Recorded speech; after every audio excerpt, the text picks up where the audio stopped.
Hello friends, welcome to கேன்ஸ் kitchen 2.0. இன்றைக்கி நம்ம கிச்சனில் ரொம்ப பாரம்பரியமான அதே சமயம் ரொம்ப சுவையான எளிமையான ஒரு ரெசிபி தான் பார்க்க போகிறோம்.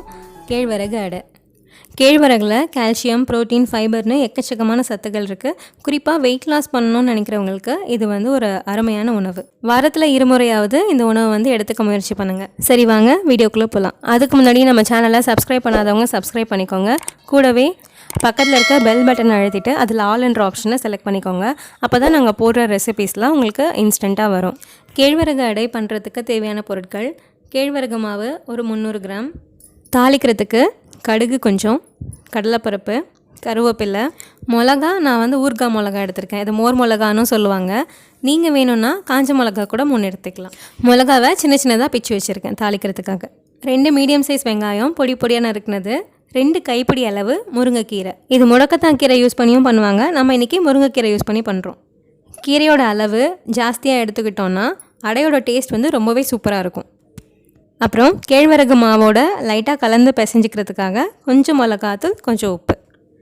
அப்புறம் முக்கியமாக தாளிக்கிறதுக்கு தேவையான அளவு எண்ணெய். கடலெண்ணெயோ இல்லைன்னா நல்லெண்ணெயோ யூஸ் பண்ணிக்கோங்க.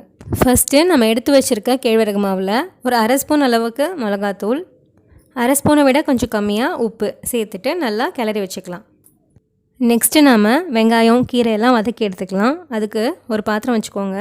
பாத்திரம் சூடானதும் ஒரு 3 ஸ்பூன் அளவுக்கு எண்ணெய் ஊற்றிக்கோங்க. எண்ணெய் சூடானதும் அதில் கடுகு போட்டுக்கலாம். கடுகு கொஞ்சம் பொரியிறப்போ கடலைப்பருப்பு போட்டுக்கலாம். போட்டுட்டு வதக்கி விடுங்க. கடலைப்பருப்பு லைட்டாக செவர ஆரம்பிக்கும் போது நம்ம எடுத்து வச்சுருக்க மிளகாவை ஆட் பண்ணிக்கலாம். மிளகா நல்லா செவந்து வரப்போ பெருங்காயம் ஆட் பண்ணிக்கோங்க. அடுத்தது கருவேப்பிலை ஆட் பண்ணிக்கலாம். கருவேப்பிலை லைட்டாக வதங்கினதுக்கப்புறம் நம்ம வெட்டி வச்சுருக்க வெங்காயத்தை ஆட் பண்ணிக்கலாம். வெங்காயம் ஓரளவுக்கு வதங்கினதுக்கப்புறம் நம்ம எடுத்து வச்சுருக்க கீரையை ஆட் பண்ணிக்கலாம். கீரை நல்லா சுருண்டு வர அளவுக்கு நல்லா வதக்கிக்கணும். கீரை வதங்கிட்டு இருக்கப்பவே ஒரு 1/4 ஸ்பூன் அளவுக்கு உப்பு போட்டுக்கோங்க. ஏற்கனவே நம்ம மாவில் கொஞ்சம் ஆட் பண்ணியிருக்கோம். ஊறுகாய் மிளகாலையும் கொஞ்சம் உப்பு இருக்கும். ஸோ உப்பு கம்மியாகவே போட்டுக்கோங்க. பத்தலைன்னா நம்ம லாஸ்ட்டாக ஆட் பண்ணிக்கலாம். ஓகே, இப்போ கீரை நல்லா வதங்கிடுச்சு. இது கொஞ்சம் ஆறுனதும் மாவில் போட்டு நல்லா கிளறி வச்சுக்கலாம். அதுக்கப்புறமா கொஞ்சம் கொஞ்சமாக தண்ணி ஊற்றி நம்ம பிசைஞ்சிக்கலாம். ஓகே, இப்போ நல்லா கலந்து விட்டாச்சு. இப்போ கொஞ்சம் கொஞ்சமாக தண்ணி ஆட் பண்ணி பிசைஞ்சிக்கலாம். எடுத்தோடனே தண்ணி ஜாஸ்தியாக ஆட் பண்ணாமல் கொஞ்சம் கொஞ்சமாக ஆட் பண்ணி பிசைஞ்சால் தான் நமக்கு அடைக்கான பதத்தை கண்டுபிடிக்க முடியும். இப்போ பார்த்திங்கன்னா மாவெல்லாம் பாத்திரத்தில் ஒட்டாமல் நல்லா திரண்டு வந்திருக்கும். இந்த அளவு வரைக்கும் பிசைஞ்சிக்கோங்க.